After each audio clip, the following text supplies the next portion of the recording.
नेपाळमध्ये सरकारनं समाजमाध्यमांवर घातलेली बंदी काल रात्री उठवल्यानंतरही आंदोलकांची निदर्शनं चालूच आहेत. कथित भ्रष्टाचाराचं कारण देऊन त्याविरोधात आंदोलक निदर्शनं करतायत.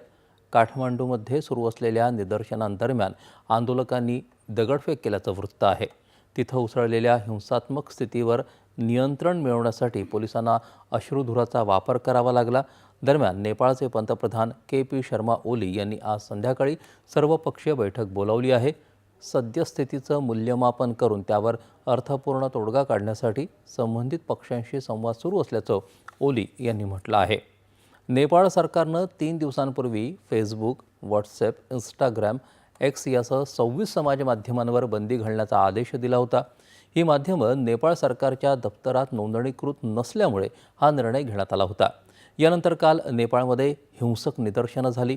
आंदोलक तिथल्या केंद्रीय कायदे मंडळातही घुसले होते. या आंदोलनात सुमारे 19 जणांचा मृत्यू झाला तर 300 जण जखमी झाले. पंतप्रधान के.पी. शर्मा ओली यांनी या हिंसक आंदोलनाची चौकशी करण्यासाठी समिती स्थापन करण्याचं आश्वासन दिलं आहे. नेपाळच्या गृहमंत्र्यांनी आणि पाठोपाठ कृषी मंत्र्यांनी देखील राजीनामा दिला आहे. नेपाळ सरकारनं काठमांडू आणि ललितपूरसह काही शहरात संचारबंदी लागू केल्याची नोंद घेत भारताच्या परराष्ट्र मंत्रालयानं तिथल्या भारतीयांना सावध राहण्याच्या आणि काळजी घेण्याच्या सूचना दिल्या आहेत. तसंच नेपाळी अधिकाऱ्यांनी दिलेल्या सूचनांचं त्यांनी पालन करावं असंही भारतानं म्हटलं आहे.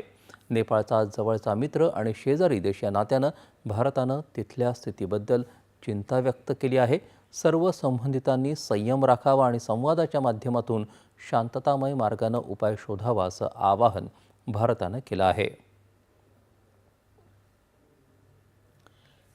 देशात नागरिकांना अनुकूल अशी अर्थव्यवस्था उभारण्याच्या पंतप्रधानांच्या